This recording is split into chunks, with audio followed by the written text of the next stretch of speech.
What's going on, guys? It's Shu here, bringing you another review on My Dress Up Darling. Now, this episode was pretty intense.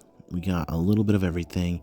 Everything's starting to connect, and you can't help but worry as to what's going to be happening towards the end. Like it's getting there. So, I'm definitely worried about what's going to be happening to Mai, what might be happening to everybody else, Sakta, what's going to happen. But we will see. But without further ado, guys, let's get to it. So, we start this episode with a dream, and it is Sakta's dream of Mai performing in front of a lot of people. Something we hadn't seen before. She's singing, and she's claiming to be Toka Kirishima, which presents it as a problem. She isn't that. We know who that actually is. So a very troublesome dream. And while in the dream, we see Sakta having a cell phone, and he's calling Akagi, which is interesting. He wakes up. He tells Mai what happens. Tells her about the dream, and it's weird because it's like they're not sure if this is something that has any actual meaning, as we've seen, previous times throughout the season. Some of the things that have been dreamed of have not exactly happened in that same way, especially with Hajime, or sorry, Himaji, where she actually was on a date with Sakta, and now things change. And we see that once the agent that works with Mai wakes up, she says, "Hey, look, we got a call that you might need to be working on a new project, and it might be a musical one." And it's like, okay, so things are rolling. Unfortunately, the whole dreaming thing, it doesn't just affect Sakta. We actually see this throughout many people in the episode. We see this with Akagi having the same dream as him. We see this with Yoshida and Yoshua. They're having the same dreams that they had together. They had this dream where we see that they're on a date. They run into Himaji. Himaji says that she saw in her dream that she saw them on a date.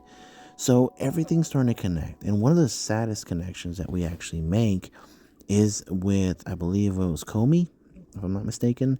That was her name. The one that was in love with Sakta before. And we see that she starts telling him that she had a dream, that she was out with her friends, and something happened to Mai on this day in February. And it's just like, okay, something's up, can't really ignore that. And so we see that, something might be happening sooner rather than later. And the concert was going to be taking in April. So definitely weird that something happens in February and then she's performing in April. We also get to see Toko being quite upset with Mai having this, I guess, declaration of being Toko, and she's upset. He's like, "No, that's me. Better get your girlfriend to stop. Like, that's not who that is. People can't, they can't see me, so they don't believe who, that would be me." So, like, the only things they've actually seen is me performing from a distance, so they don't know. We also find out in this episode that both Mai and Toko aren't having these dreams, and it's because they're out of they're passing the puberty syndrome.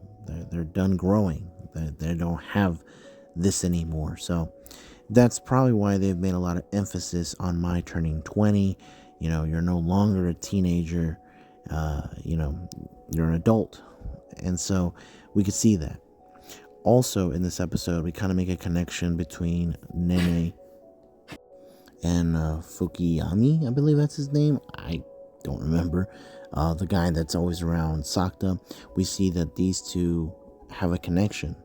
And not sure as to what it is, but I'm definitely getting that vibe. I don't read the light novels, but obviously no one can see her except for Sakta.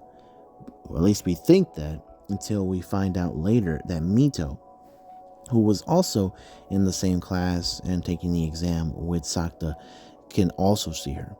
So we actually have both Sakta and Mito having a conversation, that they're both able to see her and wondering as to why that she's showing up. So it is interesting that, Mito, knows about this. I'm wondering how much she's either like been playing it off or actually knows or is just good at guessing. I'm not sure. And so it's definitely getting messy in regards to that. But at the same time, it's good that Sakta has someone else that is in that same position that is able to see her, whereas no one else is. But by the end of the episode, we actually have a phone call from Akagi giving kind of like a warning to Sakta about what he had already talked about with, I believe, Komi in earlier in this episode. And that is that she's going to be playing I guess, the chief for a day. And it's like, wait a minute, is that going to be February 4th? It's like, yes, how do you know? And it's like, okay, something's up. It's definitely possible that what I was told is going to happen. And if so, Mai is in danger, which has been something we've heard for quite some time now. So we need to figure out what exactly that is and how that can be prevented, and hopefully no one else getting hurt as well. That's it for me, guys. I hope you guys have enjoyed. As always, stay safe, and I'll catch y'all later.